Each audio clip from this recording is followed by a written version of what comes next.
Hello दोस्तों, स्वागत है आपका आपके इस YouTube channel two news for students पर। दोस्तों, आज कई दिनों बाद हम बिहार स्टाफ सिलेक्शन कमीशन के ऊपर वीडियो बनाने आए हैं।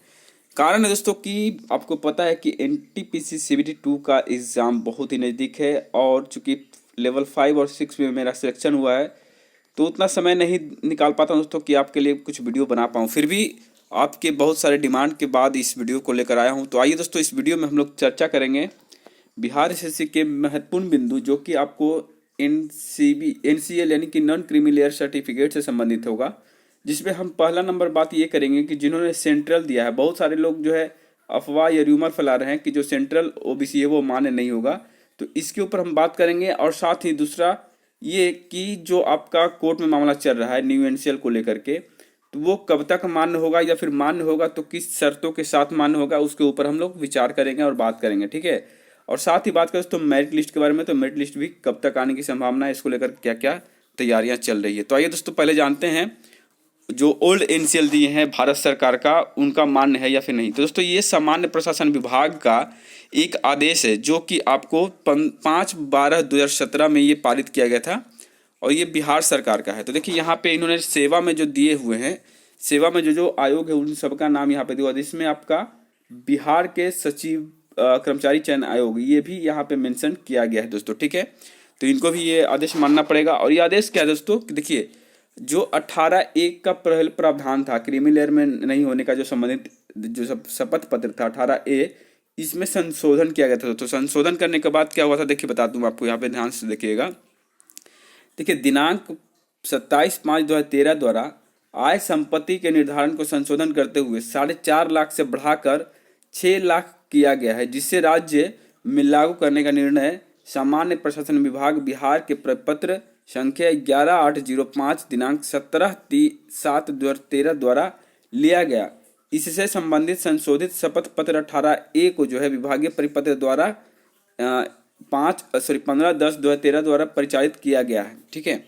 तो ये दोस्तों जो आप देख रहे हैं ये 17 तक का था, यानी कि जो 4.5 लाख सालाना इनकम था उनको बढ़ा करके इन्होंने 6 लाख किया। तब जाके प्रपत्र 18 जो संशोधित फॉर्म था 18B भरा बनाया गया और इसमें 8 लाख तक की जो पेमेंट वो बढ़ाई गई। देखिए, इस परिपत्र संख्या 16/4/70 इतना के साथ परिचालित परफॉर्मा 18(a) में 8 लाख की प्रविष्टि आवश्यक हो गई। इसी क्रम में 18(a) के स्थान पर संशोधित 18B निर्गत किया जा रहा है। यानी कि दोस्तों आपको पता है कि 2008 में जो है वो आपका 4.5 लाख रुपया सालाना इनकम वालों को एनसीएल मिलता था, वहीं 2013 में 6 लाख वाले को और 17 में 8 लाख वालों को मिलने लगा। तो दोस्तों आइए हम इसके बारे में बात करते हैं दोस्तों। और सबसे पहले हम जो बात करना है कि जो आपका ओबीसी जो पुराना वाला दिए हैं जो सेंट्रल गवर्नमेंट का, वो मान्य है या फिर नहीं, इसके बारे में यहाँ पे बात करेंगे। देखिए, ये 18B जो फॉर्म है, यहाँ पे आधिकारिक घोषणा पत्र का विहित प्रपत्र दिया गया जिसमें बताया गया कि मैं फलना पुत्री फलना कुमार जो भी है, निवास इतना, पोस्ट थाना प्रखंड जिला राज्य के एतद द्वारा घोषित करता हूँ कि मैं ओबीसी समुदाय का हूँ या फिर की हूँ, जो कि कार्मिक लोक शिकायत एवं पेंशन मंत्रालय कार्मिक एवं प्रशिक्षण विभाग भारत सरकार के नई दिल्ली दिनांक 8/9/93 के कार्यालय ज्ञापन संख्या इतना में निहित आदेश के अनुसार सेवाओं में आरक्षण के प्रयोजन के भारत सरकार और बिहार सरकार द्वारा क्रमशः ओबीसी या फिर पिछड़ा वर्ग या अत्यंत पिछड़ा वर्ग के रूप में मान्य है। मैं यह भी घोषणा करता हूं कि मैं दिनांक 8/9/1993 एवं 17 के उपयुक्त संदर्भ कार्यालय ज्ञापन की अनुसूची के कॉलम 3 में उल्लेखनीय व्यक्तियों या वर्गों से संबंधित नहीं हूँ। तो दोस्तों यहाँ पे कहना यही है कि चाहे आप भारत सरकार के अंदर आते हो या फिर बिहार सरकार के अंदर ईबीसी या एमबीसी या फिर ओबीसी में आते हैं, अगर आप जो क्राइटेरिया बताया गया सेंट्रल गवर्नमेंट का उसके अधीन में आते हैं और आपके पास एनसीएल है तो आप मान्य होंगे। यानी कि दोस्तों जिन्होंने पुराना जो ओल्ड यानी कि 2014 का या फिर 2013 का जो जिन्होंने दिया है एनसीएल, वो मान्य होगा, चाहे वो सेंट्रल का हो या बिहार गवर्नमेंट का हो। उसको लेकर के आपको चिंतित नहीं होना है। हाँ, 2013 से अधिक पहले का है तो उसके ऊपर विचार करेगी आयोग, लेकिन 2014 या 13 का है तो आपको दिक्कत नहीं होने वाली है। और रही न्यू एनसीएल के बारे में दोस्तों, तो उसके बारे में बताना चाहूँगा, ये ध्यान से देखिएगा दोस्तों। अब हम बात करते हैं न्यू एनसीएल वाले जो बिहार एसएससी आयोग है न्यू एनसीएल को मान्य क्यों नहीं करना चाहती है, इसके बारे में हम आपको यहाँ पे डिटेल में बताना चाहेंगे। तो दोस्तों ये सुप्रीम कोर्ट का ऑर्डर था जो कि 25 अगस्त 2021 को आया था, और इसमें जो मुख्य बात है दोस्तों वो आपको यहाँ पर देखने को मिलेंगे। देखिए ये है क्या है आमदनी का पैमाना। तो यहाँ पे बताया गया है कि इसके मुताबिक 1993 में सालाना 1 लाख रुपए से ज़्यादा की आमदनी करने वाले ओबीसी परिवार क्रीमी लेयर घोषित किया गया, यानी कि वो ओबीसी में तो थे लेकिन क्रीमी लेयर में भी थे। और क्रीमी लेयर में रहने वाले को यानी क्या होता है दोस्तों कि उनको इस आरक्षण का लाभ नहीं मिलता है। देखिए इस आरक्षण का फायदा नहीं दिया जाता क्योंकि आपको ओबीसी क्रीमी लेयर रहित रहना चाहिए। यहाँ पे सिर्फ क्रीमी लेयर में आते थे इसलिए इनको नहीं मिला। फिर 2004 में पैमाना बढ़कर 2.5 लाख रुपये हुए, 2008 में 4.5 लाख रुपये हुए, 2013 में 6 लाख रुपये, फिर 17 में 8 लाख रुपये को हो गया। और नियम के मुताबिक हर 3 साल में क्रीमी लेयर रहित जो है वो तयशुदा आमदनी की रकम को रिवाइज किया जाता है। दोस्तों ये जो बात यहाँ पे लिखा हुआ है ना, सबसे बड़ा कारण यही है दोस्तों 2013 और 17 यहाँ पे जो पैमाना आपको दिया हुआ है कि सालाना इनकम जिनका 6 लाख रुपये था 2013 में वो ओबीसी क्रीमी लेयर में आते थे, लेकिन 17 में वो 6 लाख वाले वो अब क्रीमी लेयर में आते तो थे लेकिन 8 लाख से ऊपर जिनको था उनको वो नहीं आ सकते थे। अब जरा सोचिए ये जो पॉइंट है 2013 से लेकर 18 के बीच में 17 के बीच में, यहाँ पे देखिए क्या हुआ। आपका फॉर्म जो आया वो दोस्तों 2014 में आया, ठीक है। अब मान लीजिए इस 2014 में फॉर्म भरने के वक्त किसी कैंडिडेट का सालाना इनकम 7 लाख रुपये के आसपास होगा या फिर 7 से 8 लाख के बीच में होगा। वो तो एनसीएल में नहीं आते थे, यानी कि वो क्रीमी लेयर रहित नहीं थे, तो उस दरमियान उनको तो बीसी का लाभ नहीं मिलने वाला था, लेकिन उन्होंने बीसी फॉर्म भरा या ईबीसी फॉर्म डाला, ठीक है। अब चूंकि जब नया 2021 जो आ गया दोस्तों, अब 2021 में इनकी सालाना इनकम अभी भी लगभग उतना ही हो, मान लीजिए 7 लाख 7.5 लाख या 8 लाख के आसपास में, और 14 में भी वही था। तो उस सिचुएशन में दोस्तों वहां पर तो वो इनएलिजिबल थे 2014 में, लेकिन अब वो एलिजिबल हो गए। तो इस सिचुएशन में देखा जाए तो वे छात्र जो इसके सही हकदार थे वो तो भाई बर्बाद हो जाएंगे, क्योंकि जो इसके हकदार नहीं थे उनको अभी ये हक मिलेगा तो दिक्कत होगी दोस्तों छात्रों को भी। तो यही कारण है कि आयोग जो है अपने नियम के अनुसार चलना चाहती है। और चूंकि आपने भी उस समय अगर बीसी भरा है, एमबीसी भरा है, इस बेस पे कि आप उस समय क्रीमी लेयर में आते हैं, तो जब आप उस समय भरे थे तो जो आपके पास सर्टिफिकेट होगा तभी तो आप भरे थे कि हाँ हमारे पास ये सर्टिफिकेट है। हाँ बाय द वे आपका सर्टिफिकेट गुम हो गया है या फिर नहीं मिल रहा है तो उसके लिए आप रिपोर्ट लिखवा सकते थे थाने में और उसका एक कॉपी दे सकते थे। उसके बाद 18B फॉर्म भर करके आसानी से काउंसलिंग करवा सकते थे। ये एक उचित व्यवस्था थी और एक उचित रास्ता भी था। लेकिन डायरेक्ट न्यू एनसीएल को लेकर के अगर आप कोर्ट जाते हैं तो इससे नुकसान आपको भी है, साथ में दूसरे भी छात्रों को है, क्योंकि आपके इस कोर्ट में जाने के कारण ही ये मामला अभी तक रुका हुआ है। और बताना चाहूँगा दोस्तों, भले इस वीडियो का विरोध मिले लेकिन जो सच्चाई वो बता दूं। देखिए 2000 से 3000 कैंडिडेट ऐसे हैं जिनको न्यू एनसीएल है जिनके पास, यानी ओल्ड का कोई भी डेटा उनके पास नहीं है।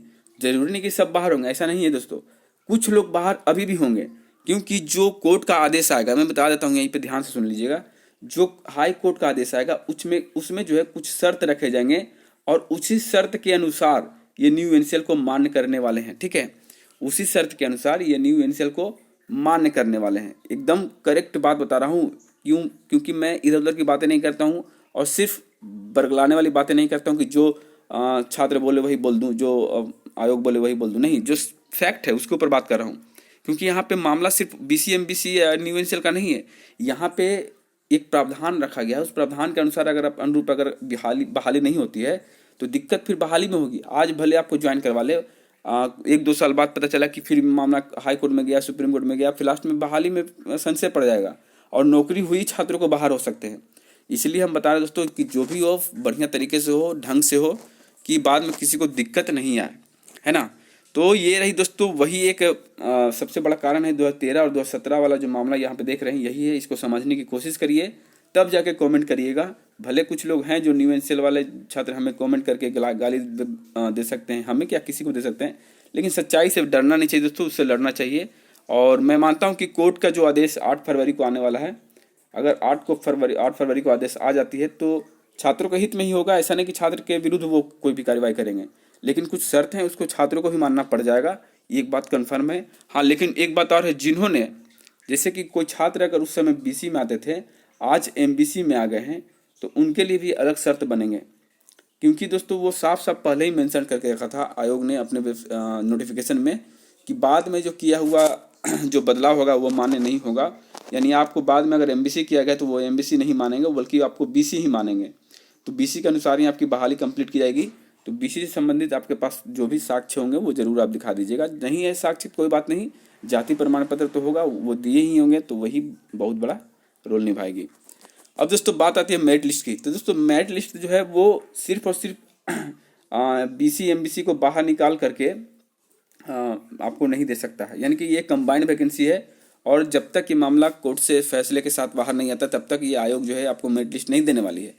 तो उम्मीद करते हैं मेरिट लिस्ट जो है वो 8 फरवरी के बाद ही आने की उम्मीद है। यानी 8 फरवरी को सुनवाई हो जाती है और अंतिम निर्णय अगर आ जाता है तब तो बहुत जल्दी जो है आपका फरवरी लास्ट तक आपका मेरिट लिस्ट आ जाएगा। लेकिन अगर उस दिन भी डिले होती है या फिर सुनवाई आगे टलती है तो फिर और दिक्कत होगी दोस्तों, और लंबी बहाली जाएगी। तो ये कई सारे चीज़ें दोस्तों जो मैंने आपको बताने की कोशिश की। तो आप लोग इसको निगेटिविटी में मत लीजिएगा। ऐसा नहीं कि मैं न्यू एनसीएल का विरोध कर रहा हूँ, नहीं दोस्तों, जो सच्चाई उसको साथ चलने की कोशिश कर रहा हूँ और हमेशा से मेरा यही काम रहा है, ठीक है। और हाँ, एक बात और कि आप लोग जो यूनिटी तोड़े हुए हैं, जैसे कई सारे यूट्यूबर हैं जो एक दूसरे पर आरोप लगाते हैं, ये ऐसा नहीं करना है। आप सभी को मिलकर काम करना है। कोई गलती अगर दूसरा यूट्यूबर करता है, जैसे मैं ही कुछ गलती कर रहा हूँ, तो मुझे आप समझाइए कि हाँ राजू भाई, आप इस मुद्दे को इस तरह से दिखाइए, इससे छात्र में आक्रोश पैदा हो रहा है, तो मैं उस पर विचार करूँगा। तो जो भी छात्र हैं, जो 14,420 छात्र थे, 410 छात्र थे, जिसमें से लगभग 12,000 से ऊपर कैंडिडेट ने जो है अपना काउंसलिंग करवाया है, तो इन सभी से रिक्वेस्ट है कि आप सब यूनिटी बना कर रखिए। कोई एक दूसरे पर लड़े नहीं कि आपके कारण ये बहाली फंसने वाली है, आपके कारण ये कोर्ट में मामला गया, ये वो। सब अपने हक के लिए यहाँ पर लड़ रहे हैं, क्योंकि अंतिम पड़ाव है दोस्तों। तो इसलिए आप सभी एकजुटता बनाए रखें और आयोग पर प्रेशर डालें, क्योंकि इसका निर्णय सिर्फ आयोग दे सकती है और आयोग से ही हमें अपना हक लेना है, ठीक है। तो मेरिट लिस्ट तो आएगी ही, इसके लिए आपको घबराना नहीं दोस्तों। थोड़ा विलम्ब हो रहा है कुछ कारणों से, तो जल्दी ही उसके ऊपर विचार भी करेगा। लेकिन फिलहाल 8 फरवरी तक आप सभी को इंतजार करना चाहिए। और आज कुछ लोग जो है, यानी 24 तारीख आज का डेट है दोस्तों, आज कुछ लोग आयोग को ज्ञापन सौंपेंगे मेरिट लिस्ट से संबंधित। तो चलिए, अच्छी बात है, आप लोग भी अपने हिसाब से अपना काम करते रहिए। और जो भी अपडेट होगा दोस्तों, मैं आज आपको बताने की कोशिश करूँगा कि आज सही में आयोग में कुछ लोग गए हैं और क्या हुआ आयोग में, उसकी जानकारी मैं आपको जरूर दूंगा। तो फिर मिलेंगे नए वीडियो अपडेट के साथ। तब तक के लिए जय हिंद, जय भारत।